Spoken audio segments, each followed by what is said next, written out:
Tuhan, aku rindu semua orang percaya padamu. Sebab hanya Engkau juru selamat, sebab hanya Engkau penebus dosa, agar semua orang menjadi tahu hidup dalam damai sejahtera-Mu, agar semua orang tidak binasa, dapat masuk kerajaan surga.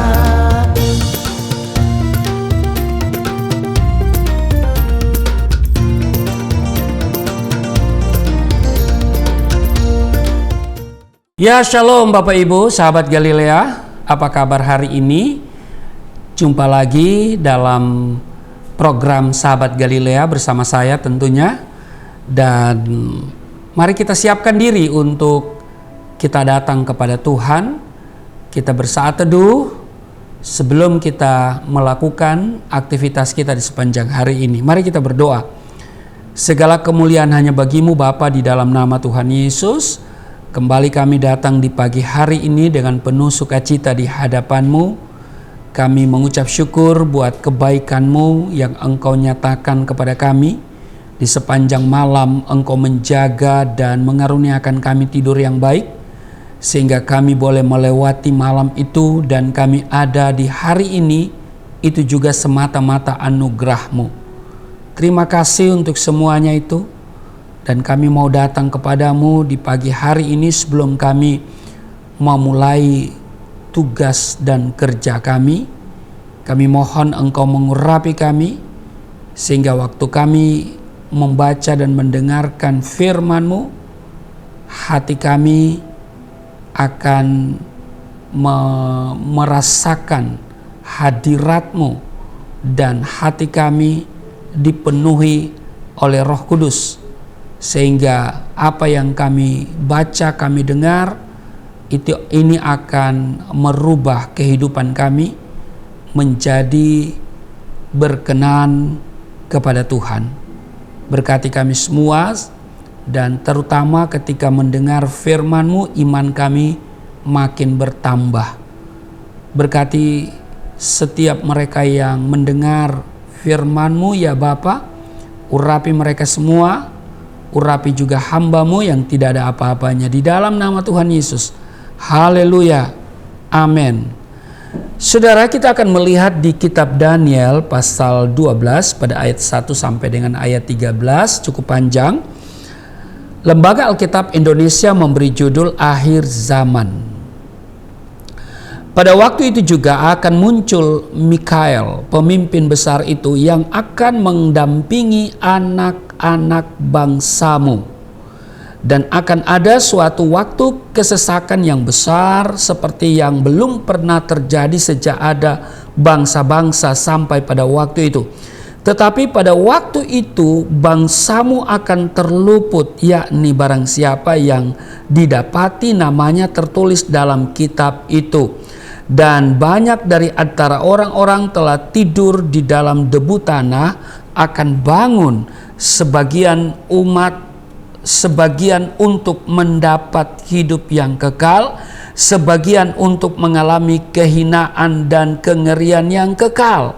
Dan orang-orang bijaksana akan bercahaya seperti cahaya cakrawala, dan yang telah menuntun banyak orang kepada kebenaran seperti bintang-bintang, tetap untuk selama-lamanya. Ayat 4. Tetapi engkau Daniel, sembunyikanlah segala firman itu dan meteraikanlah kitab itu sampai pada akhir zaman. Banyak orang akan menyelidikinya dan pengetahuan akan bertambah. Ayat 5. Kemudian aku Daniel melihat, maka tampaklah berdiri dua orang lain, seorang di tepi sungai sebelah sini dan yang lain di tepi sungai yang sebelah sana. Dan yang seorang bertanya kepada yang berpakaian kain lenan yang ada di sebelah atas air sungai itu, bilakah hal-hal yang ajaib ini akan berakhir? Lalu kudengar orang yang berpakaian kain lenan yang ada di sebelah atas air sungai itu bersumpah demi Dia yang hidup kekal sampai mengangkat tangan kanan dan tangan kirinya ke langit, 1 masa dan 2 masa dan setengah masa, dan setelah berakhir kuasa perusak bangsa yang kudus itu, maka segala hal ini akan digenapi. Ayat 8, adapun aku memang kudengar hal itu, tetapi tidak memahaminya. Lalu kutanya Tuanku, apakah akhir segala hal ini? Tetapi ia menjawab, pergilah Daniel, sebab firman ini akan tinggal tersembunyi, ya, dan termaterai sampai akhir zaman. Banyak orang akan disucikan dan dimurnikan dan diuji, tetapi orang-orang fasik akan berlaku fasik. Tidak seorang pun dari orang fasik itu akan memahaminya, tetapi orang-orang bijaksana akan memahaminya. Sejak dihentikan korban sehari-hari dan ditegakkan dewa-dewa kekejian yang membinasakan itu ada 1290 hari. Berbahagialah orang yang tetap menanti-nanti dan mencapai 1335 hari. Tetapi engkau pergilah sampai tiba akhir zaman, dan engkau akan beristirahat dan akan bangkit untuk mendapat bagianmu pada kesudahan zaman. Demikian pembacaan di dalam Daniel pasal 12 ayat 1 sampai 13. Nah, di ayatnya yang ketiga kita baca lagi, dan orang-orang bijaksana akan bercahaya seperti cahaya cakrawala, dan yang telah menuntun banyak orang kepada kebenaran seperti bintang-bintang, tetap untuk selama-lamanya. Nah, Bapak Ibu, berbicara tentang Daniel, tentunya ini sangat erat hubungannya dengan yang namanya kesetiaan, ketekunan, dan integritas. Jadi sekali lagi, berbicara tentang Daniel, ya, ini erat hubungannya dengan yang namanya kesetiaan, ketekunan, dan integritas. Di tengah situasi sulit, Daniel muncul sebagai orang muda yang bercahaya seperti bintang yang memancarkan sinarnya di tengah kegelapan malam. Itulah sebabnya kitab Daniel ditutup dengan begitu indahnya, di mana pada saat yang tepat orang-orang benar akan beroleh kemenangan. Nah, proses mencapai kemenangan tentu tidak mudah. Harus melewati yang namanya ujian yang begitu berat, sebagaimana halnya Daniel yang tidak serta-merta menjadi orang istimewa atau bercahaya di antara orang-orang sezamannya. Kita lihat di Daniel pasalnya yang kelima, ya, Daniel pasalnya yang kelima ayat yang ke-12 bagian A ditulis, pada orang itu terdapat roh yang luar biasa dan pengetahuan dan akal budi, sehingga dapat menerangkan mimpi, ya, menyingkapkan hal-hal yang tersembunyi dan menguraikan kekusutan, yakni pada Daniel yang dinamai Belsasar oleh raja. Itu saudara bisa lihat di ayatnya yang ke-12 di Daniel pasalnya yang kelima. Tapi saudara tahu, ya, untuk mencapai yang namanya kemenangan, ya kan, ada harga yang harus dibayar, iya kan? Dikatakan pada orang itu terdapat roh yang luar biasa. Pada orang itu siapa? Ini kepada Daniel. Ya, jadi pada orang itu, maksudnya Daniel, terdapat roh yang luar biasa dan pengetahuan dan akal budi, sehingga Daniel dapat menerangkan mimpi, ya, Nebukadnezar, ya, itu raja, dan dia menyingkapkan hal-hal yang tersembunyi. Kan Nebukadnezar itu lucu, ya, dia kan bermimpi, tapi dia lupa apa mimpinya, ya kan? Nah, maka dicarilah orang yang memiliki pengetahuan dan memiliki hikmat, gitu, segala hikmat untuk menceritakan mimpi. Kan lucu kan? Dia yang mimpi, Raja Nebukadnezar ini kan mimpi. Dia yang mimpi tapi dia lupa mimpi itu, lalu dia cari orang yang bisa menyingkapkan atau menceritakan atau menerangkan. Lah, jadi misalnya kalau saya dipanggil ke istana, terus kemudian disuruh menerangkan atau menyingkapkan, memberi arti sebuah mimpi dari seorang raja, tentu saya akan bilang begini, mimpinya apa, Pak? Tolong ceritakan mimpinya. Nah, itu kan Nebukadnezar, masalahnya di situ. Dia udah lupa mimpinya itu apa. Lalu dia minta orang yang memiliki ilmu dan pengetahuan serta orang-orang berhikmat untuk menjelaskan kepadanya mengenai makna atau arti mimpi itu.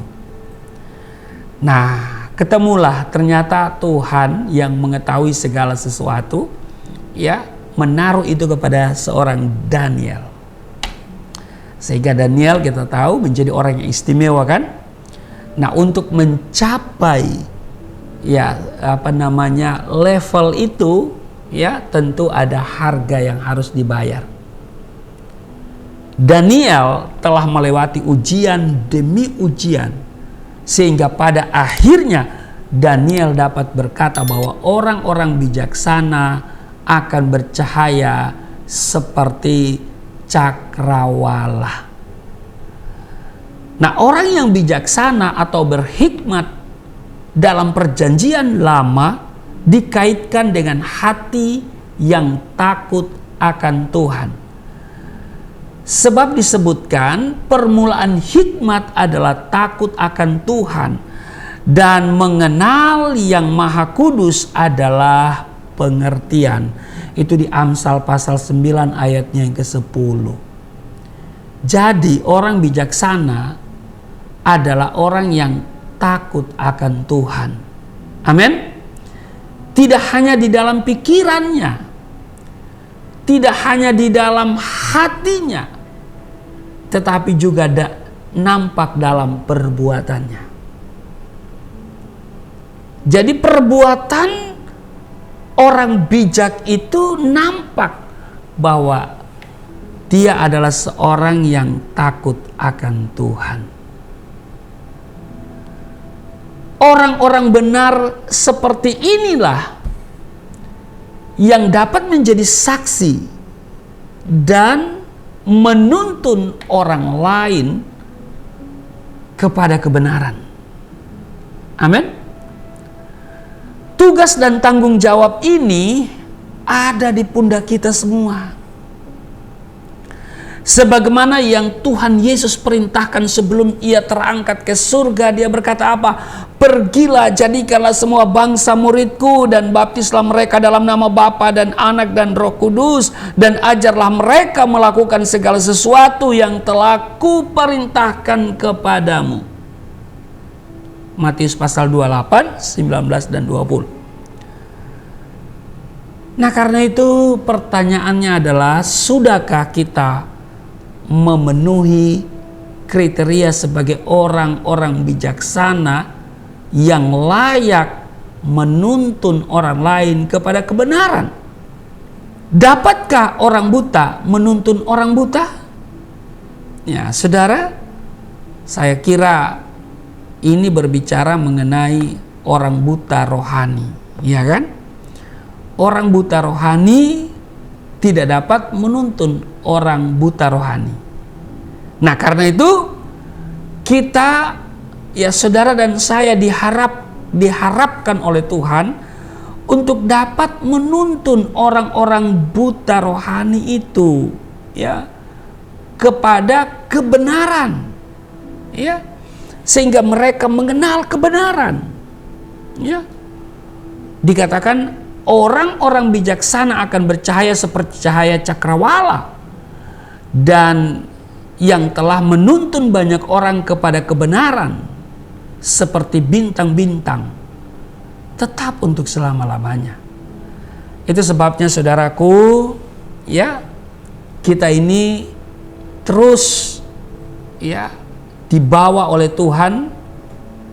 Mungkin saja kita berjumpa dengan orang-orang yang Tuhan izinkan, ya, supaya melalui kita orang itu bisa mengenal kebenaran, ya kan?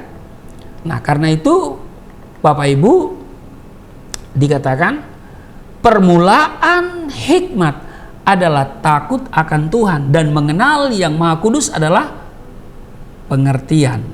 Amsal 9 ayatnya yang ke-10. Jadi sekali lagi saya tegaskan bahwa orang bijaksana adalah orang yang takut akan Tuhan. Tidak hanya di pikirannya, tidak juga di dalam hatinya, tetapi juga di dalam perbuatannya. Amin. Kiranya saudara dan saya dari waktu ke waktu, ya, menjadi orang yang bijaksana. Tidak ada sekolah menjadi orang bijaksana, ya. Tidak ada sekolah secara formal begitu, ya. Tidak ada fakultas kebijaksanaan, itu nggak ada. Nah, bagaimana supaya kita menemukan atau kita dapat dikategorikan sebagai orang yang bijaksana? Yang pertama, kita takut akan Tuhan, ya kan? Takut akan Tuhan itu nampak bukan saja dalam pikiran, juga di dalam hati, tapi dalam perbuatan setiap hari. Yang kedua, yaitu kita harus merenungkan firman Tuhan itu siang dan malam, ya. Karena dengan firman Tuhan itu kita menjadi orang-orang yang bijaksana. Kita tahu kebenaran, maka kita berjalan dalam kebenaran itu. Amin. Dan Alkitab mengatakan orang-orang bijaksana akan bercahaya seperti cakrawala. Amin. Kiranya hari ini saudara menjadi orang yang bijaksana dan terus bercahaya seperti cahaya cakrawala. Indah di dalam pemandangan siapapun yang berjumpa dengan kita. Mereka pasti memuliakan Tuhan. Amin. Tuhan Yesus memberkati. Mari kita berdoa. Terima kasih untuk hari ini kami diingatkan supaya menjadi orang yang bijaksana. Dan tentu menjadi orang yang bijaksana kami harus takut akan Tuhan. Seperti dikatakan bahwa permulaan hikmat adalah takut akan Tuhan dan mengenal yang benar, yang Maha Kudus adalah pengertian. Terima kasih Tuhan. Berkati seluruh sahabat Galilea dalam tugas kerja mereka hari ini. Tuhan lindungi, Tuhan berkati, dan semuanya dalam damai, sejahtera, dan sukacita yang melimpah. Di dalam nama Tuhan Yesus, haleluya. Amin.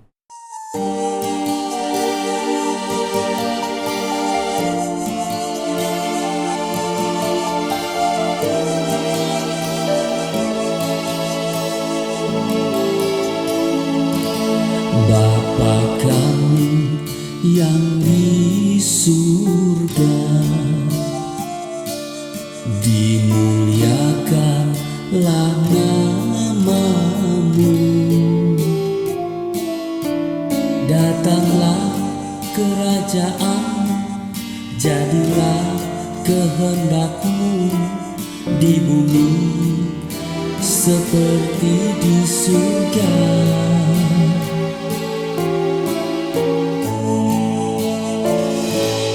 Berikanlah kepada